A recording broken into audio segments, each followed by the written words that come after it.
माय भारत युवा कार्यक्रम व क्रीडा मंत्रालय भारत सरकार, युनिसेफ इंडिया व यशदा महाराष्ट्र राज्य यांच्या संयुक्त विद्यमाने वाघेरी आणि करवडी येथे जलसंवर्धन जनजागृतीपर जलदिंडीचे आयोजन करण्यात आले। या उपक्रमाला ग्रामस्थांचा उत्स्फूर्त प्रतिसाद मिळाला। जलदिंडीत वाघेरी तसेच करवडी गावातील महिला, युवक, युवती आणि ग्रामस्थांनी मोठ्या संख्येने सहभाग घेत जलसंवर्धनाचा संदेश दिला। पाणी बचत करणे ही उज्ज्वल भविष्यासाठी अत्यंत महत्त्वाची गरज असून समाजामध्ये पाणी संवर्धनाबाबत जागरूकता निर्माण करण्याच्या उद्देशाने या जलदिंडीचे आयोजन करण्यात आले होते। कार्यक्रमाचे उद्घाटन जिल्हा युवा अधिकारी स्वप्नील देशमुख आणि अखिल भारतीय कामगार कल्याण संघाच्या प्रदेशाध्यक्षा मीनाक्षीताई पोळ यांच्या हस्ते करण्यात आले। यावेळी जलसंधारण, पाणी बचत आणि पर्यावरण संवर्धन याबाबत जनजागृती करण्यात आली।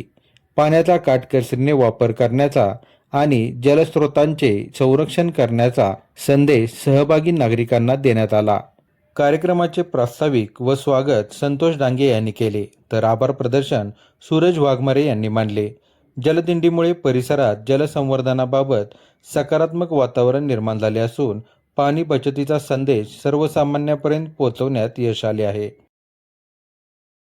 माय भारत युवा कार्यक्रम व क्रीडा मंत्रालय भारत सरकार, युनिसेफ इंडिया, यशदा महाराष्ट्र राज्य यांच्या वतीने कराड तालुक्यातील वाघेरी आणि करवडी या गावामध्ये जलसंधारण, जलसंवर्धन, जनजागृती जल अभियानाअंतर्गत आज जलदिंडीचे आयोजन करण्यात आले होते। या जलदिंडीच्या माध्यमातून ग्रामस्थांमध्ये पाणी वाचवा, जीवन वाचवा या संदर्भात जनजागृती करण्यात आली। त्याचबरोबर पर्यावरण दिनाच्या निमित्ताने वृक्षारोपण आणि ग्रामस्वच्छता करण्यात आली। कारण आपल्या भविष्याच्या दृष्टीने पाणी वाचवणं फार गरजेचं आहे। आपण पाणी वापरण्याच्या दृष्टीनं सर्वांनी प्रयत्न केला तर थेंब थेंब साठूनच मोठा समुद्र तयार होतो। त्याच पद्धतीनं प्रत्येकानं पाणी बचत करण्याचा प्रयत्न केला तर नक्कीच आपल्याला भविष्यामध्ये पाणी टंचाईला तोंड द्यावं लागणार नाही।